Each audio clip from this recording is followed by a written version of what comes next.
Want to live longer and better?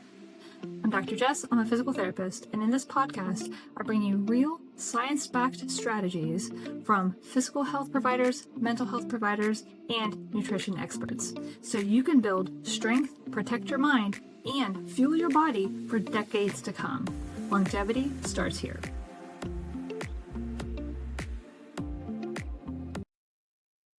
Hey, today I am super excited to have a guest with us. This is Rachel Hicks. She is a dietitian, and we are going to be uncovering the world of cortisol.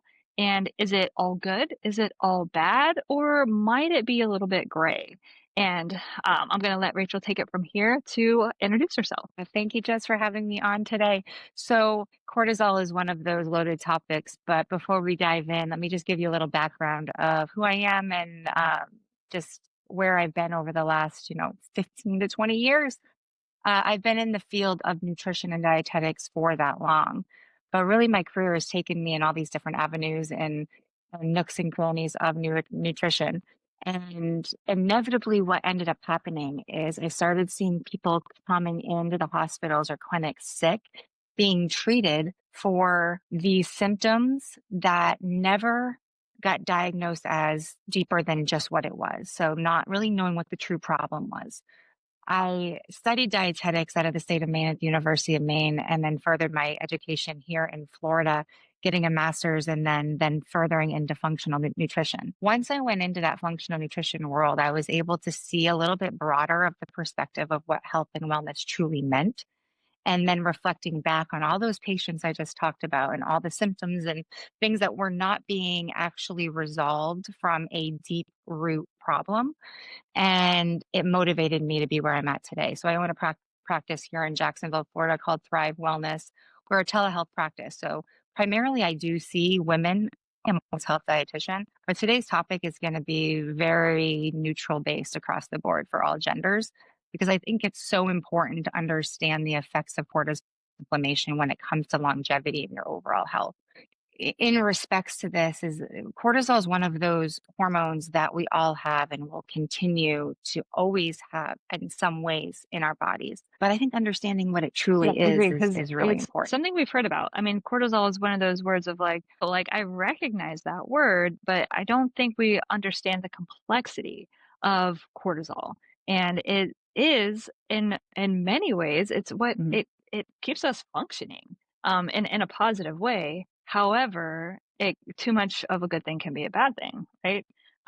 So Rachel, do you mind explaining a little bit more about like what exactly is cortisol? Like, is it something that's very large in our body? Is it something very small? But like physiologically, what is it? I think the easiest way to dive into it is that we all know cortisol as what we call a stress hormone. And I think inevitably people have for decades associated cortisol with weight gain. But that is like Tip of the iceberg. a drop in the bucket of what actually is happening with your body. Tip of the iceberg. Like it doesn't even begin to dissect the true meaning of what cortisol is. So you mentioned cortisol. Can it be a good thing? Absolutely. Cortisol can be a good thing. We need it in our bodies. So we need it for things like athletics, working out, when we're learning. Our cortisol is rising right now, Right. just having this conversation, right? About cortisol and inflammation. So I think there is a place for cortisol. It's really important also.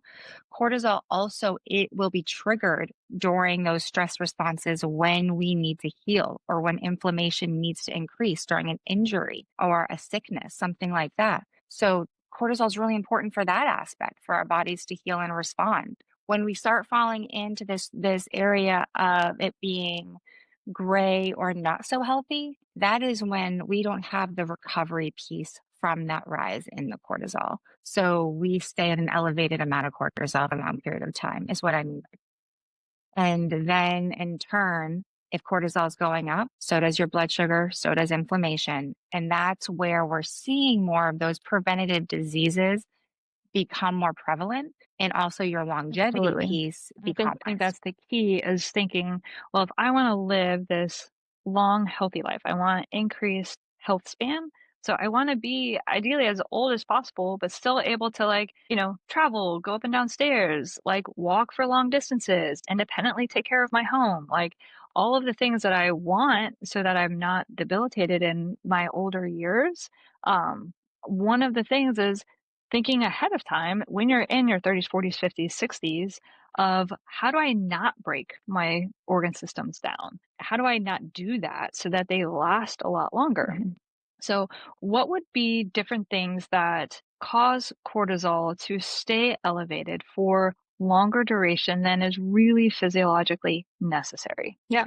Well, and I'll even backtrack a second too by saying cortisol is released in our adrenals. Mhm. So essentially via your HPA axis. So your brain and your adrenals function in conjunction with releasing cortisol. So a lot of times when cortisol stays at that high amount, that high level, that can be triggered through maybe it's Mhm. something traumatic, pregnancy, which beautiful trauma most of Yep. the time, but still nonetheless trauma, a sickness of some kind. Is it that you've been diagnosed with cancer, right? Like that is something very traumatic to your body. Your cells stop working the way they're supposed to be. These are bigger type of events in your life that I'm talking about, but it could be the fact that you are a woman juggling a business with kids, chronic stress from years on out, right? Like chronic stress can also be lifestyle driven, is what I'm getting at. So, yes, it could be disease, newly onset of disease. It could be the fact that you maybe are a new mother.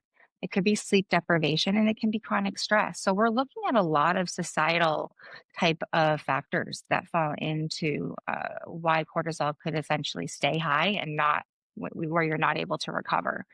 When that does happen, it's no different than like insulin resistance in the diabetic. So your adrenals essentially burn out and you go from this high level of cortisol to now you bottom out and you go flat. So it's called flatlining. And you've a lot of times this term out in social media is called adrenal fatigue or cortisol burnout or all these trendy terms. But really what that means is that your cortisol is bottomed out because your adrenals stop producing They it work too hard for too long. because they're Yeah. tired from Yep. overproducing cortisol. Exactly. So we talked about at the beginning of this how when cortisol goes high, it also can signal inflammation to go high. So you can imagine if cortisol is staying high for a long duration, your inflammation is also staying high. So at this time, we just talked about as cortisol dies off, we flatline, our inflammation doesn't, it just continues to grow and stay high. So with any type of inflammation, and you know this really well Mhm. through your musculoskeletal practice as well, but from a systematic look, everything, every system in your body at that point becomes inflamed. All the cells, all the muscles, all the tissues, all the brain. So, and all those areas I just mentioned have receptors on them.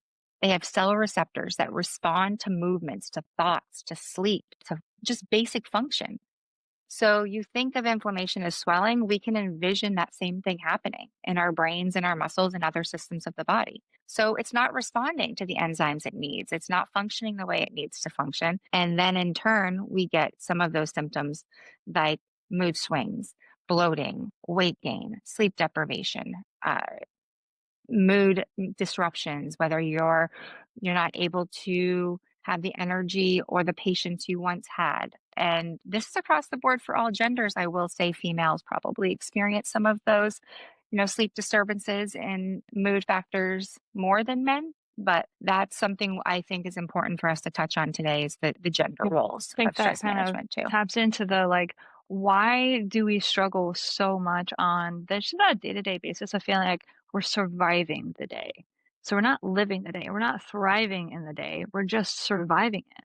Well, it's like if our body is like riddled with all this inflammation, our brain is riddled with inflammation, we're not sleeping well, we're not recovering well, just that ability just to be like happy that like yay, this is a really good, I got this really good news or whatever it is when you get these like these mood fluctuations where it's like the little things bring you down, so then you don't even see the big wins that you're getting or even the small wins that you're getting. Then all of a sudden it's like, well, I don't really feel like going for a walk, I don't really feel like working out, I don't really feel like cooking. And now that lifestyle just seems to perpetuate, right? And then we kind of get even more stuck in the cycle because going for that walk and breathing and increasing the breathing rate would actually help to pump out some of that inflammation. Eating an anti-inflammatory diet or things that are like lower in sugar, for example, things like that would also help to decrease some of that inflammation. Being able to sleep better and recover would help with inflammation in the brain and the rest of the body. So all of these other decisions that we end up making because we are surviving and not thriving, it just keeps you there. And then you're just like, you feel kind of stuck. And like, well, nothing I do works because it's like your body's fighting itself and your brain is fighting your body because it's just looking for something easy because you're so done. So I'm sure you meet people like this, Rachel, right? Where it's just like, I don't even know where to start because Well, nothing's working, you know? in the practice, we look at something called the box theory. So in the box theory, it's everything outside of the box is Yeah. the survival. We are surviving, right? It's the day to day, those social pressures that we put on ourselves, the societal pressures that are put on us, the must do's, not even the to do's anymore. We must get them done. We must do more. We must sign our kids up for more things. We must seek that promotion with our job and we must do it all well. So that's the survival outside of the box.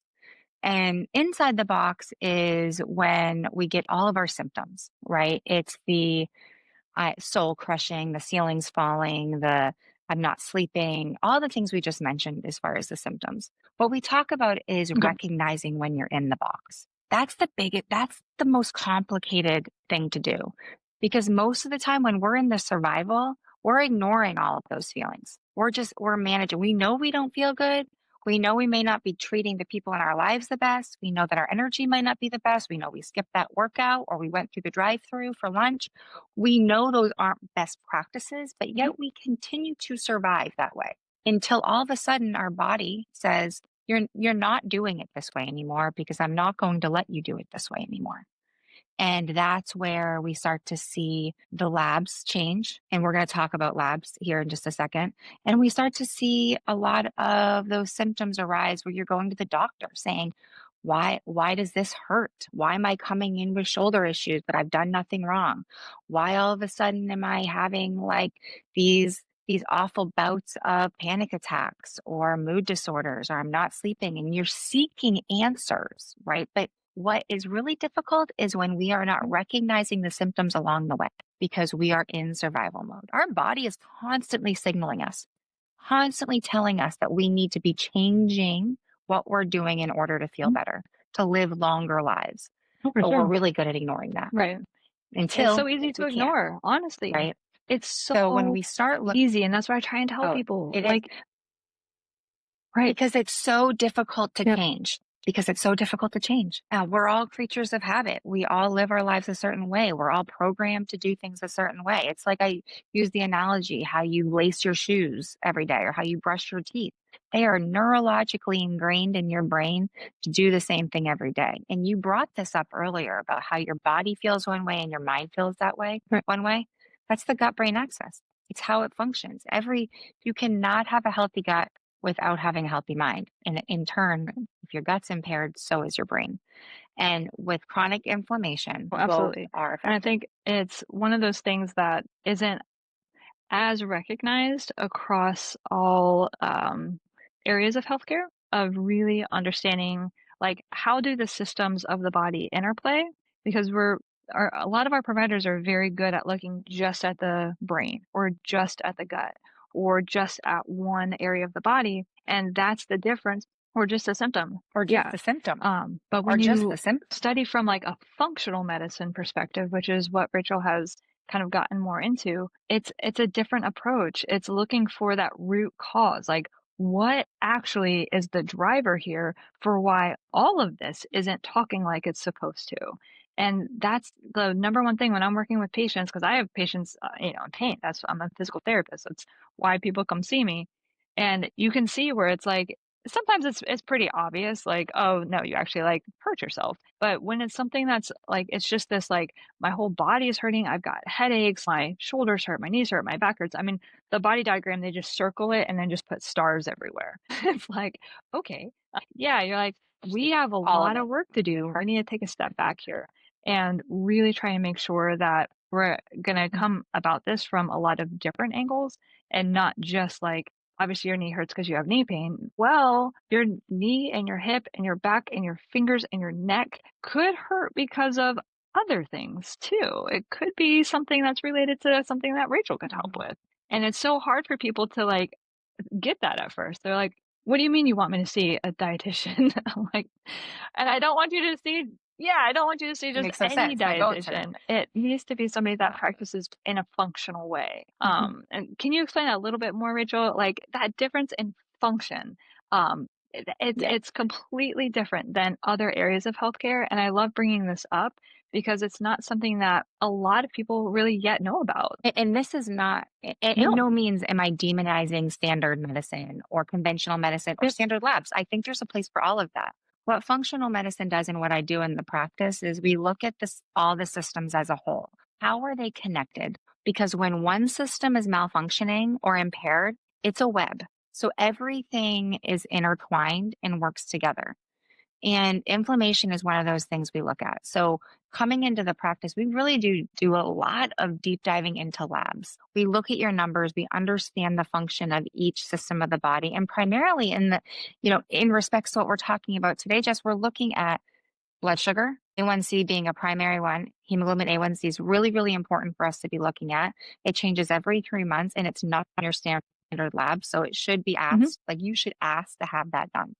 Because when blood sugar is dysregulated, 9 times out of 10, we're going to look at cortisol or your inflammatory markers. More likely than not, those are going to be altered as well. So we look at inflammatory markers like CRP or SED rate levels. So your C-reactive protein, that's the most traditional way that we can ask for our inflammation to be tested. We can have our cortisol tested as well. Those three right there are a great place functionally for us to start looking at to see if your blood sugar is dysregulated, what's your inflammatory markers look like in conjunction with your cortisol. Is it all intertwined? Because that could paint a picture for us of should we be attacking an anti inflammatory approach here? What's going on from that standpoint of inflammation. And first and foremost, regulating blood sugar across the board, right? Because when our blood sugar is dysregulated, that's where the cortisol and the inflammation, it's virtually impossible to have those numbers come down. That's where I say functional medicine is there intertwined with all of it. So we do look at the whole body approach. We look at the individual. So in standardized medicine, people come in and it's a very in the box method a lot of times, like you're taught to treat a certain way. And this can capture a certain percentage of people coming in, but it also misses a lot too. So we approach it in the sense that we're looking at your individual labs, your individual symptoms, your individual needs, but also what is your current lifestyle and diet. So you get a lot more focus on you as the patient in this type of healthcare setting than you would just going in for your And standard normally when physical. I refer out, and I really want to include functional medicine with my treatment, it's when it is, you can tell it's like this doesn't make sense. Like you shouldn't have this much pain in this many areas of your body and have this much struggle for like the onset. So like, well, I started, Hmm. it could be, I don't know, like I thought I would go to a gym and I started working out. Now all of a sudden my whole body is like breaking down and shutting down and it hurts. It's like, like there's more to this versus when like the inside the box works when it's like I tripped and fell, I tore my ACL, I had surgery and I got to recover. It's like all of that lines up. Boom, boom, boom, right? So, Absolutely. I just think there's so many people where they're not getting the answers that they need from their healthcare providers, or they're getting a little bit better, but not all the way better. And they're not really getting to that point of like, I feel good. I wake up in the morning and I'm like, I feel rested. I feel recovered. I'm motivated to put energy into myself. I'm firing on all cylinders. I mean, how many people really feel like that? Like I like I mean, I'd love for right, all of us to feel that way all the time, right? Like that would be one. But again, right. we It's like, normalize well, of not course I'm feeling great. tired. Right. Like, oh, it's my age. Yeah. Oh, I'm tired because I'm a mom, or of course I'm sore because I worked out, or like we have to start looking at it from a different Right. perspective and Exactly. asking the question, why? Why? What's going on? And I think that this is a place Mhm. where I want to ask you a question is in your practice, do you see these cases coming in that have multiple aspects of their body in pain? So really living in chronic pain. Do you see it Oh, for more sure. Yeah. gender Oh, specific? much more common in females. Yeah.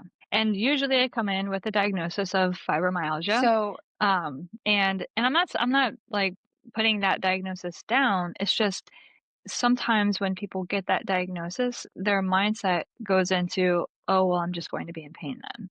And my number one challenge anytime I see that on an intake paperwork is like, I'm really gonna work on some mindset here for what we're gonna, like, allow that to own for you. Because we're not no. mhm, So, do we all feel aches and pains? don't label Sure. I yourself, don't get right? through every day in 0 out of 10 pain, you know? So, it's okay to feel things during the day, but we need to be able to do something about it. So, my shoulder hurts. Okay, well, what if I stretch my Mhm, pec and I just stop sitting in this forward slump? Oh, okay, it stopped aching. Awesome. So, we should be able to do something to change our experience. And the problem is that we don't know, one, what to do to change the experience or how to start feeling better. And then we're told that, like, oh, well, this is just going to be your experience, and then we accept that. And I'm like, whoa, whoa, whoa, whoa. No, thank you. Is this easy though? Is this going to be like a fast mhm. fix? Very easy. No, No, no, this is not like, about, if I'm here to tell you and no. be transparent. None of this is easy, but we investing in your health, like invest in your health like you would invest in your Starbucks drive-through or your local gym or your shopping habit. Like do it the same way. When we start looking at understanding what's happening to your No. specific body, it's not a quick fix. And one of the things that could be overlooked, so for example, being diagnosed with fibromyalgia is a prime example of were these Right. women tested for hormones? Like, what were their hormone levels at? Because all of the research and literature right now is showing with a decline in estrogen and progesterone comes an increase with inflammation and So common. dysregulated blood So sugar, common. right? So women women are getting increased lipid levels in their blood cholesterol. So that happens after menopause. That's with no change in their lifestyle, their exercise, their diet. They're Right. like, now I have high cholesterol. I've changed nothing. What Right. why are we not testing hormones? Like, why is cardiovascular disease still the number one killer of women? And we're not associating it with a decline in estrogen and progesterone. Men will experience similar changes in their lipids and sugar levels, but it Right. happens Yeah. almost a decade after women see it.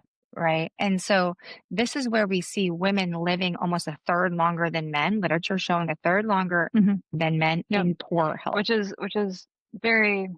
Right. And I think So and that's how the do we whole change point that? is like that's the whole point of this podcast is like how can we learn to do better? So like I look ahead at like the people that I've worked with and I'm like I don't want that experience. I don't. So what can I do for me to help me not get ahead of what I can get ahead of? And then it's like, you see all these patients that come in every day and I'm like, okay, so we just have to talk more about this stuff, you know? Like we need to get this information out there that it really Yeah. oftentimes comes down to one is figuring you out, and like understanding what are your levels as an individual if they're out of control. But like what are some of the simple lifestyle changes that can really make a big impact in how you live for the next 20, 30, 40 years? And that's the hard part because it's the lifestyle change that is not the quick Mhm. fix. It's not going to get you 40 pounds down on the scale in 30 days. It's none of that. It's the slow and steady wins the race, and it's not flashy, you know? Um, yeah, It isn't. I When it's know. hard and it's consistent and, let's talk about those Mhm. life those changes. What does that look like? And Yes. that will be the hardest piece for people is because when you're feeling your worst, it's the Yes, hardest to do the hard things. Like I that know. is the transparent part of it. We're asking patients to do things that virtually with some of them where they're at with their pain threshold, their energy threshold Right. seems virtually impossible. Yeah. Simplifying it is something we do in the practice a lot. Like 1% Yes, change. Like I love the love it. book, The Atomic Habit. It talks about making Yep. 1% change every single day. And I apply it to my life as well for things that I'm struggling with. And I really feel like it's attainable because if you do 1% for 365 days, wow, you look Would back be and blown you away. aren't, you won't Blown recognize away at the the old you. difference. So is it what are we looking at a nutritional standpoint of what's an anti-inflammatory diet look like? We're looking at things like meats and veggies, high fiber, healthy fats. Like, that's broad. Some people Mhm. don't even know what that is and where to start. What's a healthy fat? Is it, do I eat eggs every day? Do I eat red meat every day? And or do I eat chicken? Like, what is a healthy fat? So we look at things like olive oils, good avocados, nuts, and yes, eggs and animal protein is fine in moderation. Absolutely. I think it's Right. important. Protein is incredibly important. And then lots of fiber, lots of colors, fruits and veggies, all of the beans, the lentils, all those things to feed the gut. Mhm. That helps regulate blood sugar. When you pair a protein with a fiber, that keeps your blood sugar nice and flat. That's what we want. So I push my patients to start making that transition into that direction of eating. We look at supplementation. What do you need to supplement for? What supplement specific to you? Because we can jump online, Jess, and all of a sudden social media has us needing about 27 different supplements because they are proven to cure everything. Supplements bridge the gap. They're the cherry on the sundae. You cannot supplement yourself to health. And in the practice, one of the things I'm really mindful of is not making us Understand. supplement poor. Yeah. So it's I look very at like specific. every month They're we're so reordering all expensive. these And supplements. why? I'm like, I look at some of the intake paperwork sometime. I'm like, what is your bill every month? Oh, I have patients Mhm. coming in and they're on 30 plus supplements. 30 plus. How do we know what's working and what's not? Is it specific to you? And it's all in good nature. Like they're really trying to do the best for themselves. Like it's not a negative thing. It's just Mhm. let's pull back. Let's really take what your body needs. Let's look at the labs, let's look at the testing. So if it is an inflammation, if it is cortisol, we are going to supplement specific to those labs and exercise. If you are somebody that is deconditioned at this point and you want to start exercising, it is Exactly. a walk. Let's start walking 10, I call them micro walks after your meals. Go out and just walk Mhm. after every meal or 2 meals a day because that flattens your blood sugar curve. So when you walk after you eat, it Mhm. helps your blood sugar decline naturally, helps inflammation decline naturally, helps your cortisol come down, what we're talking about today. So when we start breaking things off in simpler bites, it's more attainable for Absolutely. And I long-term think this habit is formation. where those micro habits, when we tie them to something we're already doing, right? Like, so you brought up a perfect example. After you eat, take that walk. So does exercise have to be this thing that looks perfect where you go to the perfect location, which many people think is a gym, and I have to do all of these every machine that I see, and it just feels so overwhelming. Like it has to be this perfect amount of everything. When the reality is it doesn't. Like think about the people like when you like the blue zones, for example. Look at the people that are like, 100 years old getting onto a Mhm. horse, right? And still doing some ranching. Um, right. So did that Yeah, guy I was he a wanna be that marathon runner? person. Was he an Olympic lifter? Did he do, like, all of that, like, super hardcore gym stuff? Or did he just he led an active lifestyle his whole life? Now, a lot of us don't have the Balance. luxury of having jobs where we can be active all day, right? So many of us have jobs where we do need to be in front of a computer. And so that is where we do need to supplement our exercise because our lifestyle isn't giving us enough. And so there is intention in that, but it doesn't have to be this all out effort of like every run has to be a PR or otherwise it's not worth it. It's a little bit of something is better than a whole lot of nothing. It is. I mean, there are like Yes. It yes, is, and that's where the micro movements, the micro walks, the micro huge changes difference. And it make a seems like big how could difference. that be? How could, going on a 5 or 10 minute walk a couple times a day really make that much difference? But I challenge you, like really try it and you will start realizing like, holy goodness, like when I check my blood sugar, it's better. my stamina feels better, my energy feels better, my mood feels better. And now, Mm, yes, feels all of better. a Took the sudden, words out of my mouth on the that one. next change becomes easier. So you're just building that foundation that you can start to grow off of it. Whereas like when you don't have the foundation built, everything you try, it doesn't work fast enough and then it feels like it comes back down and it's defeating. And then that cortisol just stays because you're just Mhm. constantly in this like nothing's working. I'm still ramped. I still don't feel good, you know. Well, and things that I see with specifically women, which is it's not shocking, is that we Oh create yeah. stress Oh, every to day. reduce stress, Yeah. right? Like we will do our breath work. We will walk. We will go to the gym. I'm like, we are, raising our cortisol, Pretty much. trying to reduce our cortisol. So when we look at it from that standpoint, it's funny. We're making a joke about it, but it Hmm. really is something we do all the time. So when we slow and change, it doesn't always feel good. It doesn't like we don't always want to make that change, but trusting the process and the consistency of doing it is so huge. And like I said, it's not going to be a month or two. The first thing I tell women primarily to look at, and men too, your energy levels. Let's look at your energy level because that will be the Yeah. first thing that starts to change. You start to feel like you might sleep a little better. You feel better during the day. You have more motivation to do all those micro movements or the habits you're trying to change.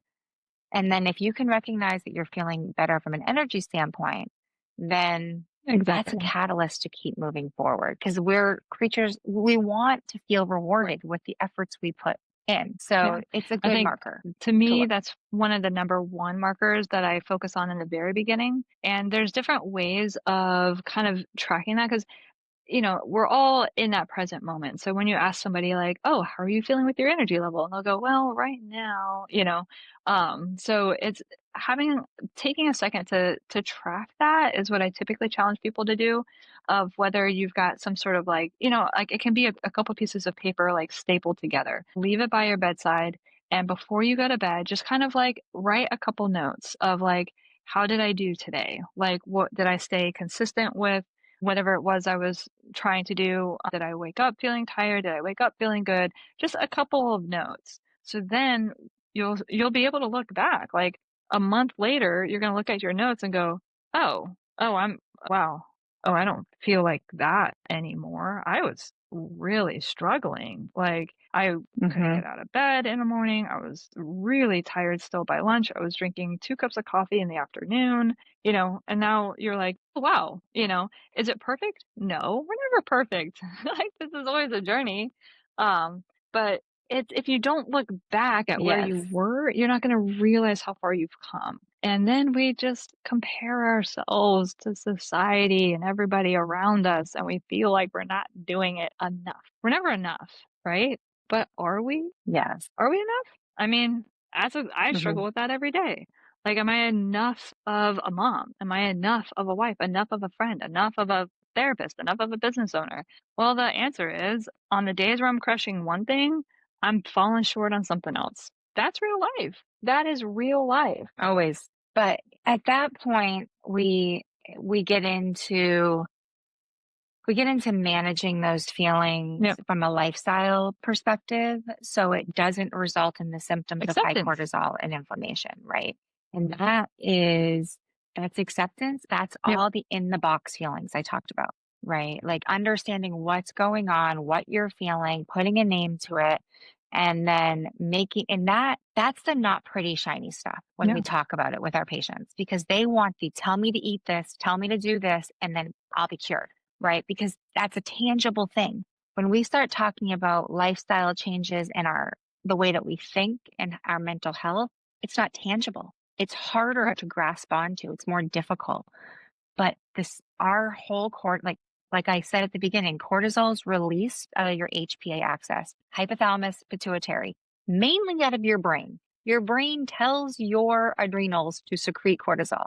So if we're not managing our mental health with trying to reduce inflammation and cortisol, we're doing ourselves a disservice. Yeah. And really it's just a rat race. So we end up chasing our tail. So that will be the most difficult thing for in this podcast for listeners to take away is understanding that yes, changing your diet and moving your body more, getting your labs tested, those are all things they can go do. The most difficult thing is changing how we Absolutely. think And I think and live. it's the constant journey as being a human. That's the human existence of being in touch with me Hmm. because we are like social creatures and we do live in communities and societies and we want to be connected. And so it's so easy to compare ourselves against whoever we see that we feel might be doing something better than us, or they're, who knows, they're excelling more than we are, or they look a way that we want to look. And it's so easy to get stuck in that comparison instead of this is my journey, this is my experience, and understanding that, like, yeah, I'm not out here, with big muscles lifting all these crazy weights. I'm just taking this walk after I eat. And that's okay. Hmm. That is amazing, and celebrating every small win that you can is gonna be hugely important to regain that sense of self, and that you are good, you are enough, and you want to continue to grow. Just like all of us. Like, we all want to continue to grow in some way. We're all in just different parts of this journey. And so Hmm. it's that acceptance phase that is, like, the hardest, because it just goes against our natural instinct of comparing against somebody that is perceived to be in a better place than us. And sometimes it sets this goal that is not really attainable. Yeah, we all have different body types. We all have different comorbidities, past medical histories, ages, just physiologic makeup of mitochondria, right? Like, I'm not going to be the fastest marathoner. Hmm. I'm not.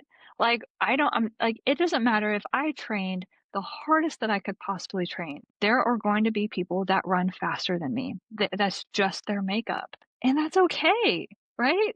Like, I have struggled with that over the years when I was like much more competitive with sports and running. And it's like I've noticed that I was constantly comparing myself as if I wasn't good enough.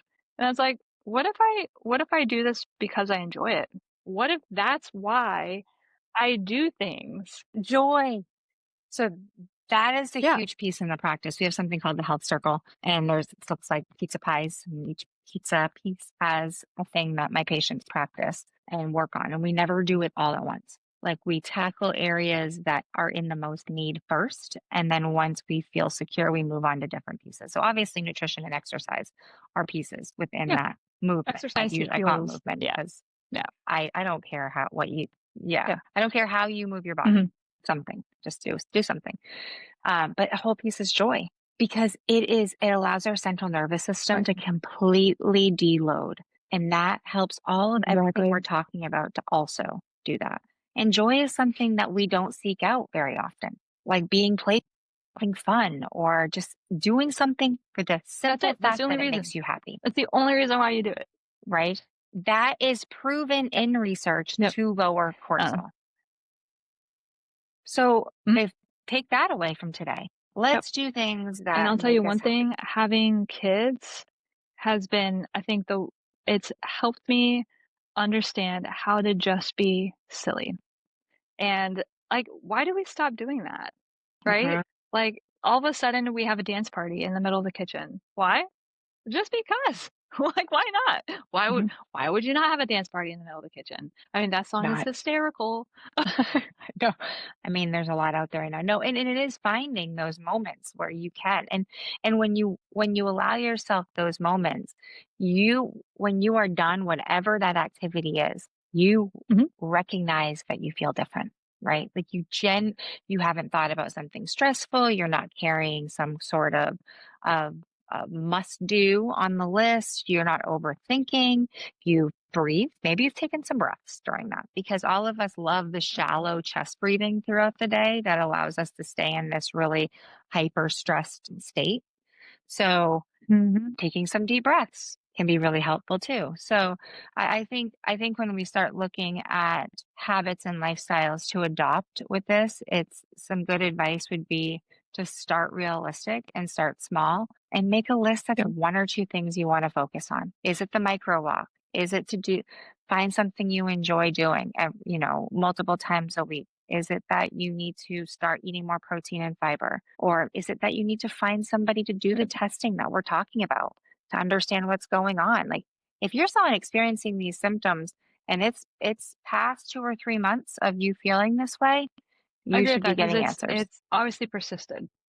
And so that means you're kind of stuck in some sort of a Hmm. state that can be very, very hard to get out of without specificity of getting out of it. So it's pretty easy, like, so I kind of always say to patients, I'm like, well, if we've got this building and this scaffolding, and we've got one or two areas of the scaffolding that isn't doing its job. And so nothing, we can't put anything on this because it's going to crumble. But you don't know, like you as an individual, not this isn't common knowledge. So that's where like either I come in from musculoskeletal and I figure out biomechanically where are the problems, or Rachel would come in with labs, like where are the specific issues so we can shore that up. Now that that's shored up, okay, now we can start getting into some of the fun stuff. But like we can't put anything onto this until we shore this up and we've got this foundation that's solid.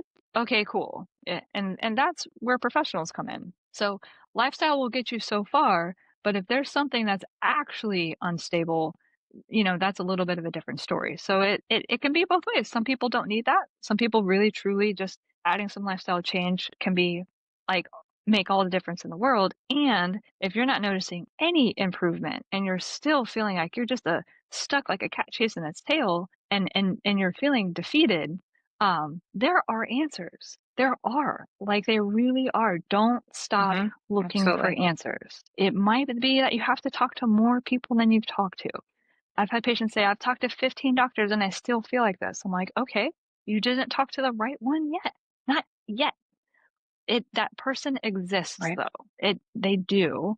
We just don't yet know the right person for you to talk to get the right testing to understand why your scaffolding is not holding you up. So just think, not yet. I just haven't met the right person yet to help me. And then don't lose hope. Like our physiology is smart. It is very smart and it's very complex. So I think you can attest to that, Rachel. It's like there are times where it is weird. You're like, who knew? Like, who knew it could be Hmm. this? Because it's not common, right? We are constantly diving. We're constantly deep diving, and it like we already said, it's not easy, and it's consistency. So, I think just attributing a few of these things into your life that we talked about today Mhm. is a great starting place, and then reaching out if you need extra help and guidance Absolutely. is really important. So I really enjoyed this conversation, Rachel. I think cortisol is one of those things that it gets a bad rap because it's like, oh, it's obviously bad. But in reality, cortisol helps us function. It would just get stuck in these states where it's way too high. And obviously we get all of the negative impacts of that, and especially when it persists for years and years. And then here comes the onset of the diagnoses. And if we could really try and get ahead of that, that's amazing. So, like Rachel said, like, that anti inflammatory diet with like protein plus veggies, eat the rainbow, lots of colors of vegetables, and getting movement into your day that you actually enjoy. It shouldn't be movement that you despise or hate. You'll never keep up with it. Finding some sort of accountability partner to help keep you going can be super helpful. And then just, really trying to focus on like, how are you recovering and what does that mindset look like? And so all of these are going to be the different factors where you just kind of start with like, pick one and focus on it. So join us next week. We'll be continuing to talk about longevity and all of the little things that can add up and like exploring and deep diving into more subjects. All right, everybody, share this with somebody if it feels like it could be helpful to them. And if you want to learn more about Rachel and her practice, check out the episode description and you'll have a link in there.